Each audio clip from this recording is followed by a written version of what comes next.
बहुत समय पहले की बात है। रामपुर नामक नगर में हीरालाल नाम का एक सेठ रहता था। वो लोगों को ब्याज पर पैसे देने का काम करता था। उसके पास रायपुर के अलावा भी दूर दूर के गांव के लोग पैसे लेने के लिए आते थे और कायदे के मुताबिक जब उसके पास पैसे आते तो वो लोग मूल के साथ ब्याज के पैसे भी चुका देते थे। सेठ हीरालाल ब्याज पर पैसे तो देता था, लेकिन वो उसूलों का पक्का और ईमानदार आदमी था। वो समय से पहले ना तो किसी से पैसे मांगने जाता और ना ही किसी के साथ गलत व्यवहार करता। इसके साथ साथ हीरालाल में 2 गुण और भी थे। वो बहुत ही दयालु और भगवान को मानने वाला था। अपने इन्हीं गुणों के कारण वो दूर दूर तक प्रसिद्ध था। एक बार की बात है, इस नगर में कालू और भूरा नाम के 2 ठग गुजर रहते थे। सेठ हीरालाल की प्रसिद्धि उन दोनों के कानों तक भी पहुंची। वो दोनों आपस में बातें करने लगे कि क्यों ना सेठ के पास जाकर कुछ पैसा उधार लिया जाए और फिर हम कुछ ऐसे करें कि हमें वो पैसा वापस भी न करना पड़े। ये सोचकर उन दोनों ने एक योजना बनाई और सेठ हीरालाल के पास चल दिए। दोनों ठग सेठ हीरालाल की हवेली में पहुँचे और जाकर सेठ से कहा, सेठ जी, हम दोनों बहुत दूर से आए हैं। हमारे गांव में पिछले साल अकाल पड़ गया था। इसके कारण इस बार हमारे यहाँ कोई फसल नहीं हुई और हमारे घर में खाने के लिए अन्न का एक दाना भी नहीं है। इस बार बारिश अच्छी हो रही है और हमें उम्मीद है इस बार फसल ज़रूर अच्छी होगी। हमने आपके बारे में काफ़ी सुना है, इसलिए हम आपसे कुछ पैसा उधार लेने के लिए आए हैं। सेठ हीरालाल ने उनकी बात सुनकर कहा, भाई, मैंने तुमसे पैसे लेने का कारण और तुम्हारे रहने की जगह नहीं पूछी। तुम मुझे सिर्फ इतना बताओ कि तुम कितने दिनों पैसे चाहिए और तुम कब तक पैसे वापस करोगे। सेठ हीरालाल की बात सुनकर कालू ने कहा, सेठ जी, हमें 2000 रुपये की ज़रूरत है और हम आपका पैसा बहुत जल्दी वापस कर देंगे। सेठ ने उनकी बात सुनकर कहा, भाई, उस जल्दी का कोई तो समय होगा। समय जाने बिना मैं तुम्हें कर्जा नहीं दे सकता। सेठ की समय की बात सुनकर कालू मक्कारी भरे स्वर में बोला, सेठ जी, कर्ज तो कर्ज ही होता है, कोई समय तो बता नहीं सकते। हाँ, लेकिन अगर इस जन्म में नहीं दे सके तो अगले जन्म में ज़रूर वापस कर देंगे। सेठ ने उसकी बात सुनकर कहा, ठीक है, तुम अगले जन्म में वापस कर देना, मुझे तुम्हारी बात पर पूरा विश्वास है। ये कहकर सेठ हीरालाल ने अपने मुनीम से कहा, इनका नाम खाते में लिखकर इन्हें 2000 दे दो और ये भी लिख लो कि पैसे ये ब्याज के साथ अगले जन्म में वापस करेंगे।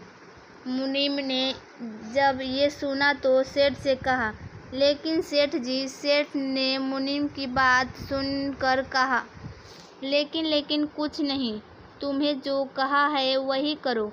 मुनीम ने उन दोनों का नाम लिखकर उनके हस्ताक्षर कराए, उन्हें 0-0 दे दिए।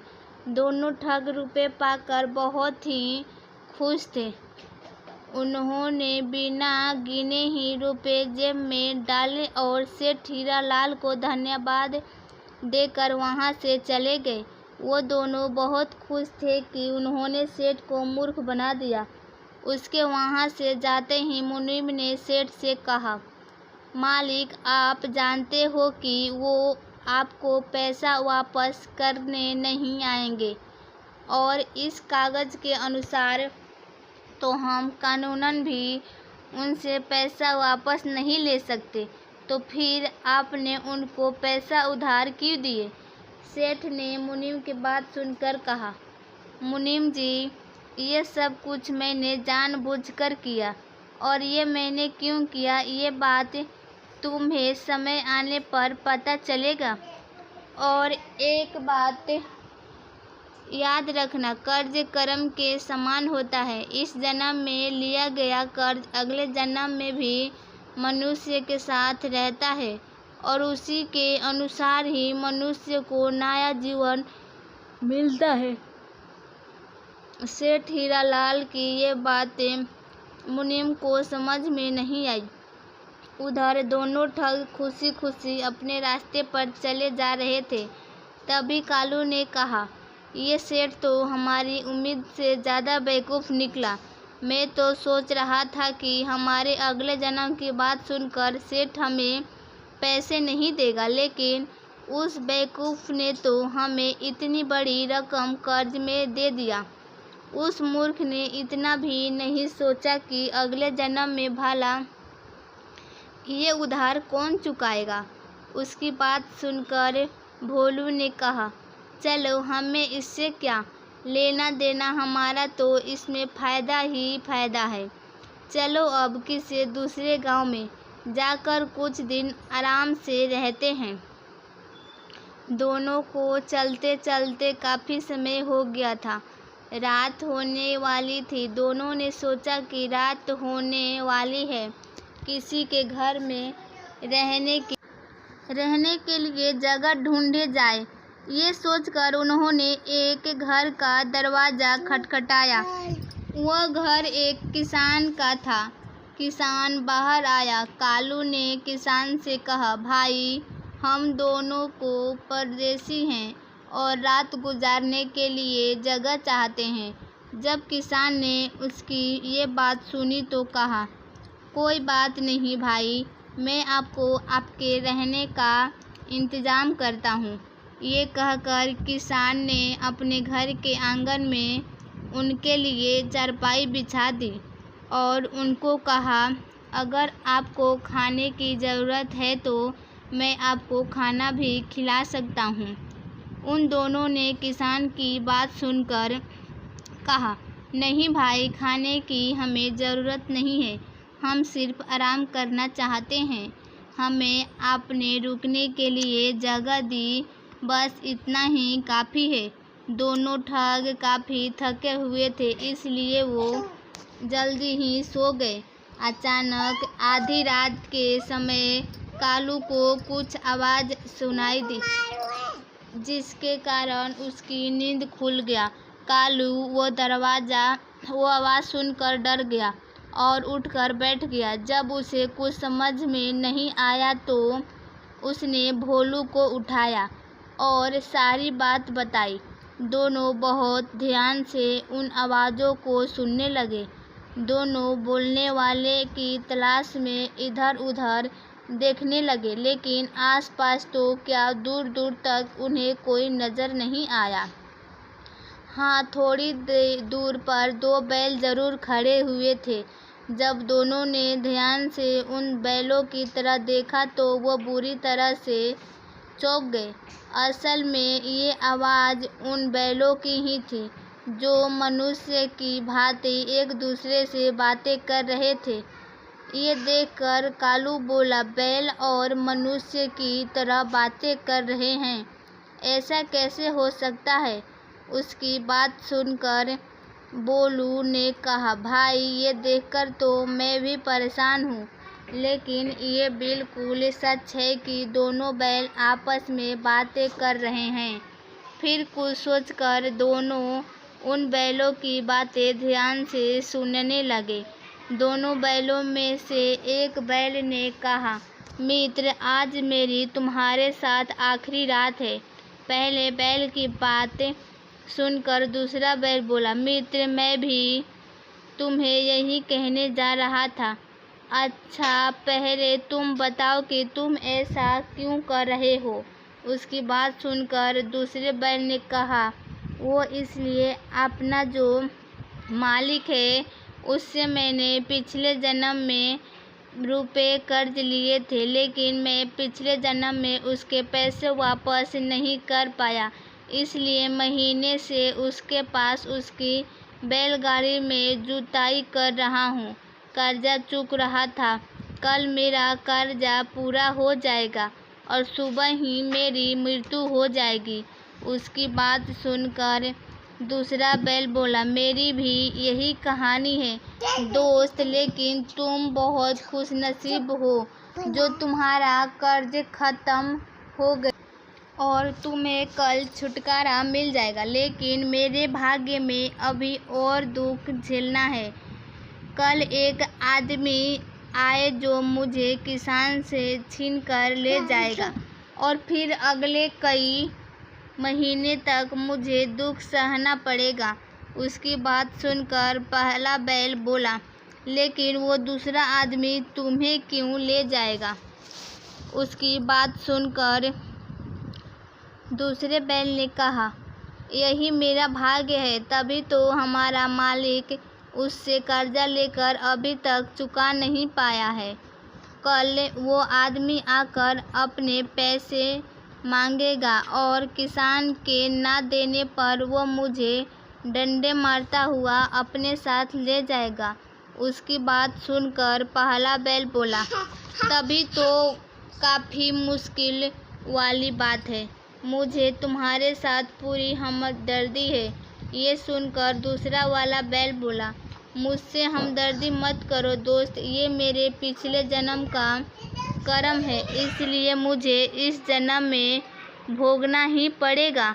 ये बात सुनकर पहला बैल बोला, ठीक कहते हो दोस्त, खैर छोड़ो हमारी बातों को, मुझे और तुम्हें तो अपने अपने कर्मों की सज़ा मिल गई है या फिर मिल जाएगी, लेकिन मुझे तो दुख उन दोनों आदमियों के लिए हो रहा है जो आज किसान के मेहमान बनकर आए हैं। उसकी बात सुनकर दूसरा बैल बोला, क्या मतलब है तुम्हारा? उन दोनों लोगों ने ऐसा क्या किया है? बैलों की ये बात सुनकर दोनों ठगों के कान खड़े हो गए और वो ध्यान से सुनने लगे। दूसरा बैल बोला, उन लोगों ने क्या किया है? पहले ने कहा, तुम ये पूछो कि उन लोगों ने क्या नहीं किया। वो दोनों व्यक्ति ठग हैं और अब तक न जाने कितने लोगों को ठग चुके हैं और इस समय भी एक नगर के सेठ को ठग कर उससे कर्ज लेकर आए हैं। ये बात सुनकर दूसरा बैल बोला, इसका मतलब उन दोनों को सेठ का कर्जा चुकाने के लिए अगले जन्म में उनका गधा बनना पड़ेगा। उन बहलों की बात सुनकर दोनों ठगों के होश उड़ गए और उनमें से एक ठग ने कहा, सुना दोस्त, इन दोनों के पिछले जन्म का कर्ज चुकाने के लिए बैल बनना पड़ा। उसकी बात सुनकर दूसरा ठग बोला, हाँ, और ये भी सुना कि हमें भी कर्ज चुकाने के लिए अगले जन्म में गधा बनना पड़ेगा। ये बात सोचकर ही दोनों के पैर के नीचे से ज़मीन निकल गई और उन्होंने सोचा कि अब हम सेठ का कर्ज अपने सर के ऊपर नहीं रखेंगे, हम वापस कर देंगे और बाकी का जीवन हम लोगों की सेवा में गुजार देंगे ताकि हमारे सारे पाप इस जन्म में धुल जाए। ये सोचकर दोनों ने तय किया कि वो सुबह होते ही वापस सेठ के पास जाएंगे और उसको उसके पैसे वापस कर देंगे और साथ ही ठगी का धंधा भी छोड़ देंगे और मेहनत और ईमानदारी की रोटी कमा कर खाएंगे। इसके बाद वो दोनों ठग सो गए, पर सोने के बाद भी उन्हें चैन नहीं था। उन्हें सपने में भी वो दोनों बैल दिखाई दे रहे थे। सुबह किसान के रोने की आवाज़ से उन दोनों की नींद खुली। वो दोनों जल्दी से उठे तो उन्होंने देखा कि बैल सचमुच मर गया था और किसान ज़ोर ज़ोर से रो रहा था। ये देखकर दोनों ठग समझ गए कि वो बैल बिल्कुल सच कर रहे थे। उसमें से एक बैल ने तो सचमुच दम तोड़ दिया है और वो अपने मालिक के पिछले जन्म के कर्ज से मुक्ति पा चुका है। अभी कुछ समय ही गुजरा था कि तभी किसान के घर एक आदमी आया और वो किसान से कहने लगा, मेरा कर्ज तुमने अभी तक नहीं चुकाया है, अब तुम्हें इसका नतीजा भुगतना पड़ेगा। मैं तुम्हारे बैल को ले जा रहा हूँ। उस आदमी की बात सुनकर किसान ने कहा, भाई मैं बहुत जल्द तुम्हारा कर्ज चुका दूंगा, मेरा बैल को मत ले जाओ। देखो मेरा एक बैल पहले ही मर गया है, मुझ पर दया करो। लेकिन उस आदमी ने बिल्कुल भी दया नहीं की और वो किसान के दूसरे बैल को डंडे मारते हुए ले गया। ये सारी घटना दोनों ठग अपनी आंखों से देख रहे थे। दोनों ने उसी समय अपना सारा सामान समेटा और रायपुर के लिए रवाना हो गया। पूरा दिन चलने के बाद दोनों ठग सेठ के हवेली पर पहुंच गए और जाकर उन्होंने सेठ हीरालाल से कहा, सेठ जी हमें बचा लीजिए, हमें इस पाप से बचा लीजिए। सेठ हीरालाल ने हैरानी से उनसे पूछा, भाई तुम लोग कौन हो? सेठ की बात सुनकर कालू बोला, सेठ जी आप हमें इतनी जल्दी भूल गए? हम दोनों कालू और भूरा हैं, कल ही तो हमने आपसे रुपए कर्ज लिए थे। मुनीम ने उन दोनों की बातें सुनकर कहा, सेठ जी ये दोनों तो वही हैं जो कल कर्ज लेने के लिए आए थे और जिन्होंने अगले जन्म में कर्ज लौटाने का वादा किया है। मुनीम की बात सुनकर कालू और भूरा ने कहा, हाँ सेठ जी हम अपना कर्ज वापस करने आए हैं, ये लीजिए मूल के और ब्याज के रुपए साथ में, और हमारा नाम अपने वही खाते से काट दीजिए। सेठ हीरालाल ने उनकी बात सुनकर कहा, भाई मैं कर्ज वापसी ऐसे नहीं लेता, मैं अपने उसूलों का पक्का आदमी हूँ। तुमने रकम लौटाने का जिस समय वादा किया था मैं उस समय ही ये कर्ज वापस लूँगा। तुमने अगले जन्म में कर्ज लौटाने की बात कही थी, इसलिए मैं अब अगले जन्म में ही कर्ज लूँगा। सेठ की बात सुनकर कालू ने कहा, सेठ जी ये आप क्या कर रहे हैं? भला कोई अगले जन्म में भी कर्ज चुका सकता है क्या? कालू की बात सुनकर भूरा ने कहा, हाँ सेठ जी, जब हम अभी आपका कर्ज लौटाना चाहते हैं तो फिर आप अगले जन्म की बात क्यों कर रहे हो? सेठ ने उनकी बात सुनकर कहा, भाई मैंने तुम्हें पहले ही कहा था कि मैं अपने उसूलों का पक्का हूँ। जब तुमने मुझसे वादा किया था कि तुम ये कर्ज अगले जन्म में वापस करोगे तो अगले जन्म से पहले मैं वापस नहीं लूँगा। भूरा और कालू ने सेठ के आगे बहुत हाथ जोड़े, लेकिन सेठ ने उनकी एक ना सुनी और बिना पैसे लिए उन्हें घर से बाहर निकाल दिया। दोनों ठगी दुखी मन से वहाँ से चल पड़े। उन्होंने बिल्कुल भी समझ नहीं आ रहा था कि वो इस कर से कैसे मुक्ति पाए। दोनों भटकते भटकते एक जंगल में पहुँचे। वहाँ पर उन्होंने एक महात्मा मिले। जब भगवान ने उन दोनों से उनकी परेशानी का कारण पूछा तो उन्होंने सारी बातें उनको सच सच बता दी। तब महात्मा ने उन्हें पराजित करने का एक उपाय बताया। महात्मा ने उनको कहा, बेटा यहाँ से 1 मील दूर एक गांव है, वहाँ पहुँचने पर तुम्हें से ये कर्जा उतारने का कोई न कोई उपाय ज़रूर मिल जाएगा। महात्मा की बात सुनकर वो दोनों आगे चले गए। थोड़ा सफ़र करने के बाद वो गांव पहुंचे। ये वही गांव था जिसके बारे में महात्मा ने उन्हें बताया था।